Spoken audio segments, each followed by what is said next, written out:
Good morning, good afternoon, good evening, wherever and whenever you are watching or listening. This is the Holistic Monitor, and I'm your host, Nick Sconia. The Holistic Monitor podcast is a weekly show featuring guest interviews with discussions about self-discovery, philosophy, spirituality, and our relationship with the world around us. Your support this last year has meant the world to me, and you can now go to holisticmonitor.com to support the topics you want to hear with our new show merchandise, featuring hats, t-shirts, hoodies, and more. You can also support us by simply sharing your favorite episode with your followers. And with that, let's get the show started.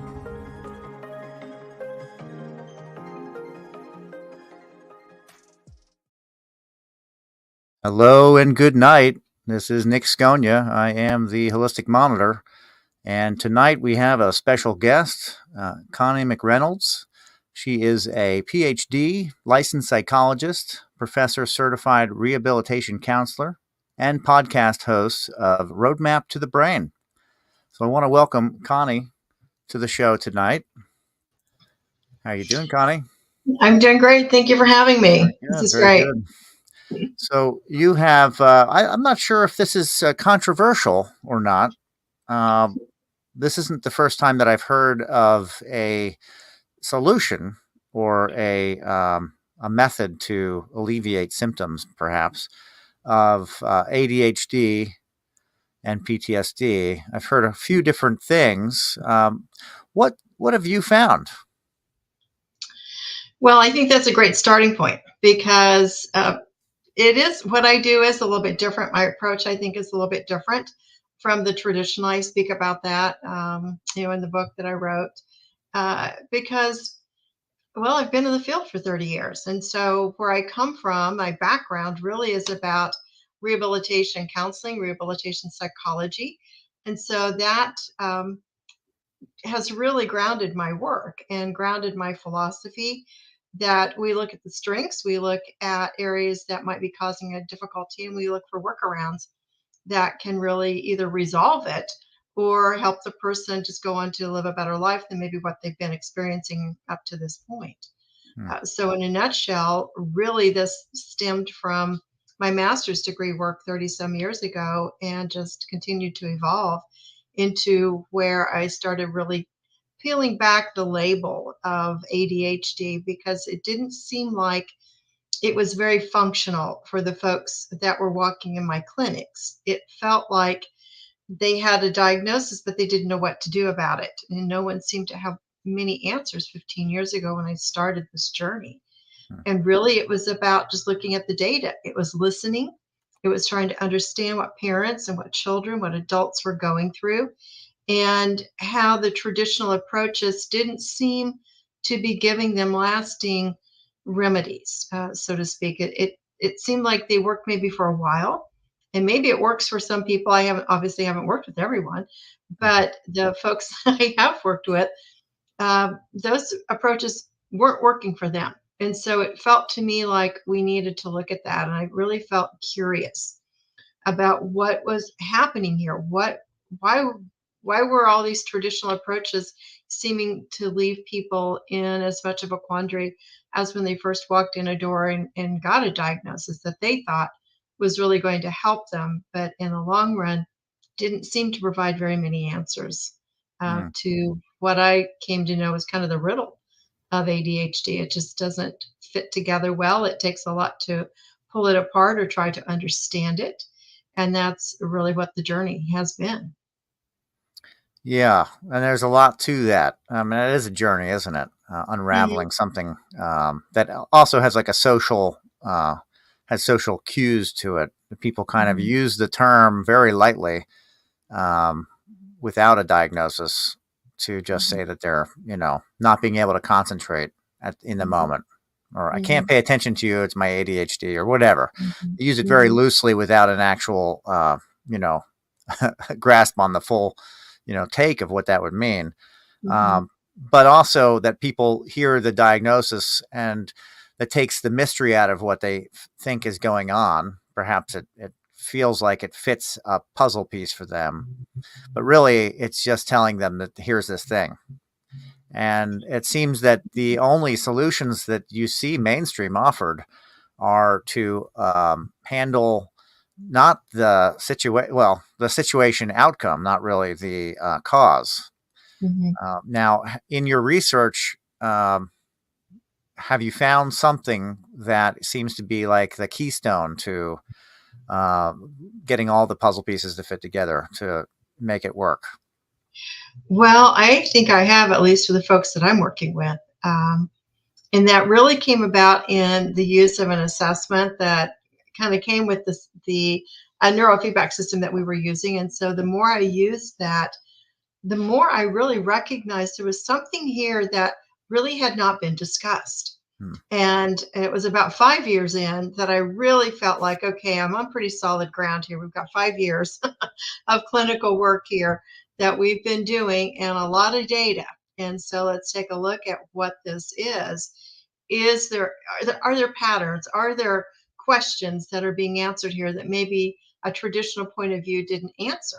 Hmm. And that really is what started coming to the surface for me, is as I stopped kind of labeling everything ADHD or oppositional defiant disorder or whatever the label was. I mean, there have been dozens of labels that people have walked in with.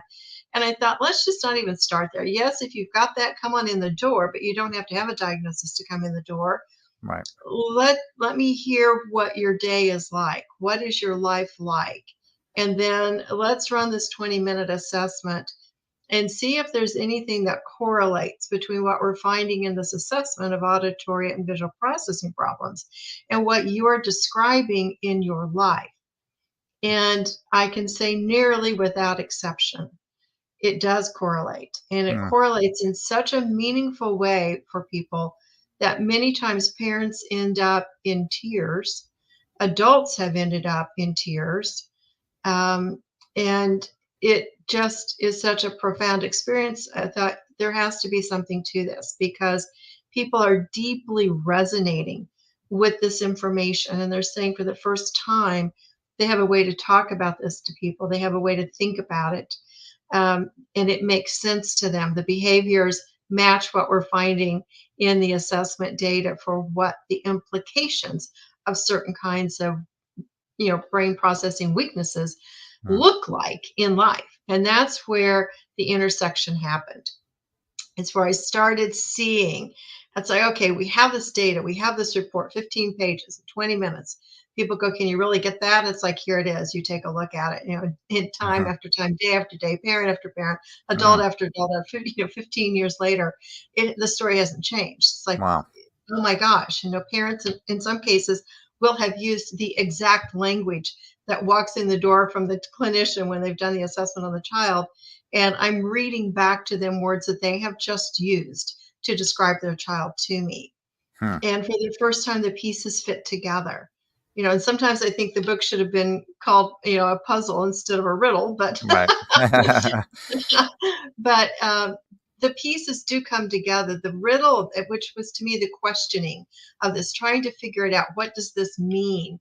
Which is kind of what a riddle is about. You're trying to Right.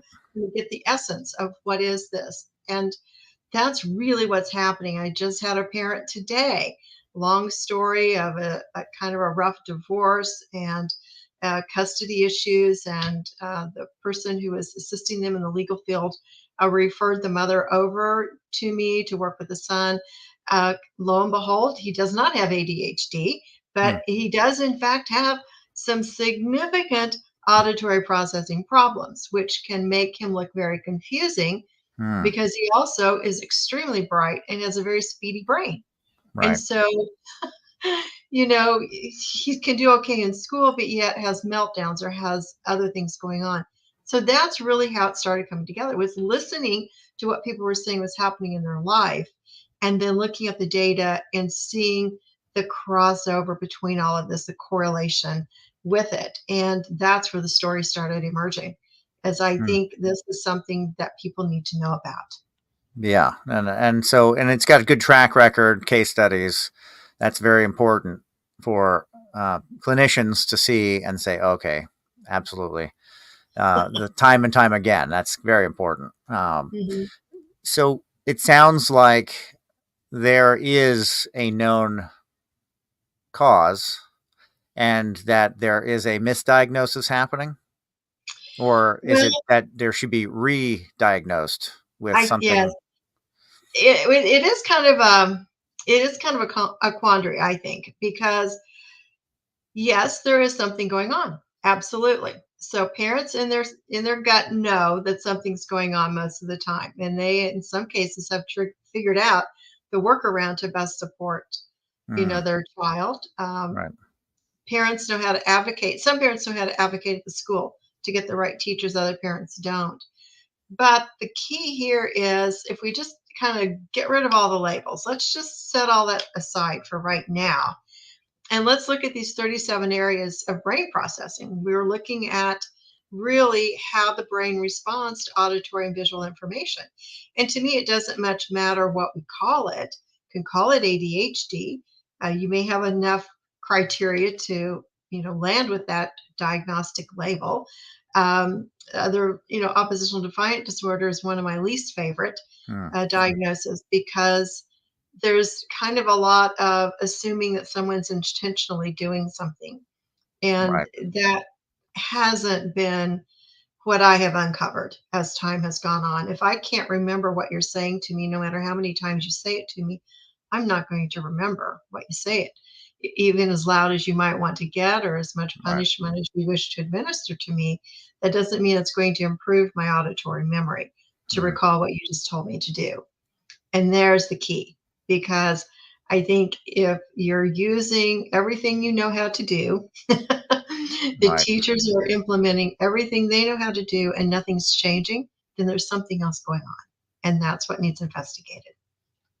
Yeah. Well, I had a guest on in the summer that said that a lot of the neurological symptoms that we get come from the time in the womb and whether or not there was sound that was affecting the baby in the womb. Mm, And that he was able to do some kind of adjustment to sound to allow for there to be some kind of clearing out or readjustment, or maybe it's new brain pathways. I'm not really sure the mhm. details there, but are you finding that you're able to do something similar to that in a method of sound, or is it more encompassing than that? Well, for us, we're using both auditory and visual. And so this is a process of literally training the brain through repetition. So Hmm. once we figure out those areas that are weaker, let's just say it's auditory memory, for example, we'll build a training plan designed to specifically strengthen that. And we use the process of neurofeedback, which is also measuring brain waves, because there typically are some other aspects of brain processing that are going on. So some of the brainwave frequencies and ratios may be out of adjustment a little bit. And so we tackle all of that together. And we are Hmm. using the cognitive training piece, but we're also using the neuro training piece that tackles everything together, which is why we can also go after anxiety or trauma simultaneously with this because we're working with the brain. And so Yeah. it's just brain training. It's just brain training. We're not administering anything to the person. The person is literally learning how to strengthen those muscles in the brain. And through use, as we know with any muscle, it gets stronger. And Hmm. so the good news about the brain is once the brain gets trained, though, you don't have to keep going back to the gym. Right. Yeah. So actually, so once you're able to establish a network of brain training, that you're good to go. Yes, you Mm, are, because the brain is, and I equate it with adults. It's like, well, we probably learned how to ride a bike when we were little. We might not have ridden it for a very long time, but chances are, if someone pulled a bike up to you, you could probably still get on it and ride it. And so right. that's because you had kind of trained those neuronal pathways and they tend to hold. It's Mm. also why I joke and say that's why your bad habits are hard to break because they're wired in. Yeah. So the good news is with this, when we get very specific in the training program, we get rid of the trial and error process of the way we typically learn how to do something. So this, we're very targeted Hmm. toward those areas that we find. And by building the training plan specific to those targeted areas and through the repetition of the sessions, which we start with about 20 and then assess for progress. And then if another 20 is needed, then we're going to alter the training plan for that, because typically people have made good progress, but there still might be a few areas that are still needing a little bit of fine tuning with that. And generally speaking, people are good to go. And Yeah. we always say, we love our clients, but we want you to go on and live your life. Right. It's yeah. Now, your typical client comes to you physically, or can they do it over the internet? We can do it both ways. That's the Hmm. beauty of why I wrote the book, because I Hmm. wasn't going to put the book out there unless there was a way for us to really reach people. I didn't want it to be just about, oh, here, I found this great thing in a way that, Yeah. Come on over. yeah, and Yeah. drive on over. Yeah. Uh, so we can do both. I have 3 clinics in Southern California, and then we can work with people around the country because, again, I make it very clear, I'm not diagnosing. This is not about diagnosing. This is about really just strengthening aspects of brain processing that I mean, you're doing it yourself. We're helping, we're guiding, we're setting up the training plans, obviously, but the brain is learning how to do this. So we're not administering shock Right. systems or Yeah. electrical impulses or anything along those ways, but we do affect change. And Hmm. it's been very rewarding for us and certainly for the clients that we've worked with. Yeah, I'd liken it to, which also connects directly to the brain, the eyes. When you go to get eye strengthening, you work Mhm. with prisms to kind of change the optics to increase the vision in the eyes. You go and you kind of learn and strengthen the muscle within the Mhm. eye to do what it's there to do. And in theory, your eyesight will get better based Yeah. on that work. Now, of course, it'll slowly diminish over time, but that's another story, I'm sure. Mhm. But so you have the book out. Mhm. This is a first step for a lot of people to find out about this information and make a Well, I decision. think so. And up on the website, I do offer a free brief assessment so people can start there, Yeah. just see if you're somewhere in the ballpark on that.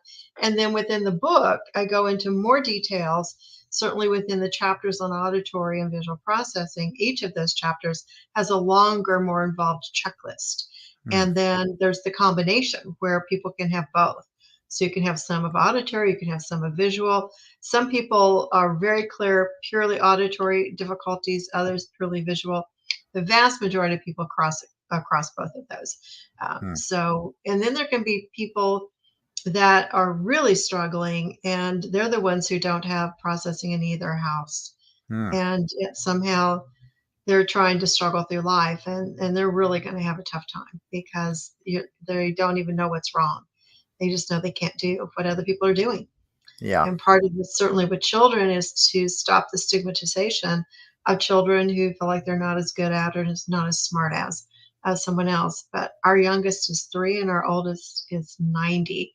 So this is Mm. in a retirement center here in Southern California as well. Wow, So we're that's working great. with seniors. Mhm. Uh, wow, that's amazing. Yeah. So all at all levels. At all levels. So they get a book, they can read, they can start taking an assessment to see where they fit in, Mhm. and if this is right for them. They can go to Mhm. your website, do the same thing, kind of get an assessment to see where do I fit in? Is this the right thing? Then they Mhm. can contact you right through the website to sign up for these classes. Is it classes? Well, the first thing we do, it's an assessment. Assessment. So we do the assessment, and I usually speak to people. I'll do a pre-screening on the phone with everyone because I want to answer questions. People usually have quite a few, and I find people try to write me emails with 5 or 6 questions. It's like, include your phone number because I'm going to pick up the phone and call you. Yeah. because I can spend days typing emails out and we're still going to be asking more questions because I don't know how to quite intuit exactly where you need to go with your Mm. questions. So I'd rather spend 15 to 20 minutes talking with you on the phone and just really see if this feels like it's a fit for you. And we start with the assessment because I'm not going to know anything until we do the assessment and really can figure out, okay, is there really something here that this could help you with? And Hmm. that's where we begin. Mhm. Yeah. Uh, so it sounds like you found the location, the switch, basically, um, to work to make these symptoms go away. Mhm. Is there a known commonality for why this is happening? There The really cause? is. I Yeah. haven't seen it. People will say, well, my child has had this since birth. And it's like, well, I believe that. And then there are other people that it seemed like it came on later for Hmm. them. Um, Trauma, of course, is its own thing because Right. trauma happens, typically incident related. The auditory and the visual processing can be impacted, honestly, with depression and with anxiety. It can be impacted with trauma, can be impacted with chronic pain. So you can get two of those things blending together or more in some individuals where it's very a complex process. But the bottom line is we can do brain training with that. So we can really help strengthen those areas. We can calm down certain areas of the amygdala system that are overactivated with anxiety or with trauma. Chronic pain, there are good books out that people have written about. Dr. Deutsch was one of them who did a lot of research on that and found that neurofeedback was actually very effective Mm. in helping people with chronic pain kind of rewire that pain response. So the beauty of this is we're not administering anything to the person. We are there assisting the person in training their brain through these systemized and systematic and consistent processes. And if they are consistent, we tend to see good outcomes. Yeah. Yeah. That's great. And what is your website? It's my name, so it's www. Connie McReynolds,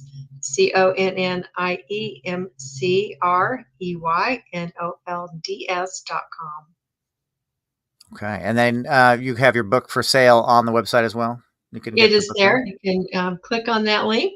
It's also on Amazon, Barnes and Noble online. So any online um, publishing situation should be able to get it, but I think most people probably go to Amazon. Yeah. Now nowadays, yeah, it seems to be 2-day shipping. That's Yeah.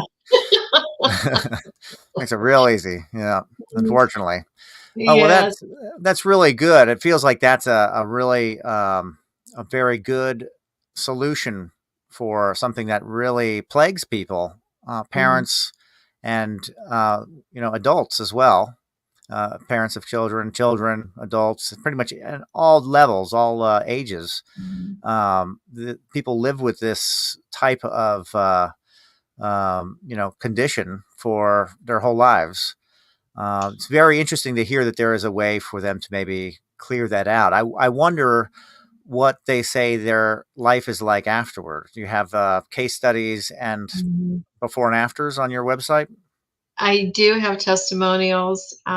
Certainly, one of them that was the strongest that resonated so deeply with me because when I was in my dog program in Wisconsin, I worked at the VA.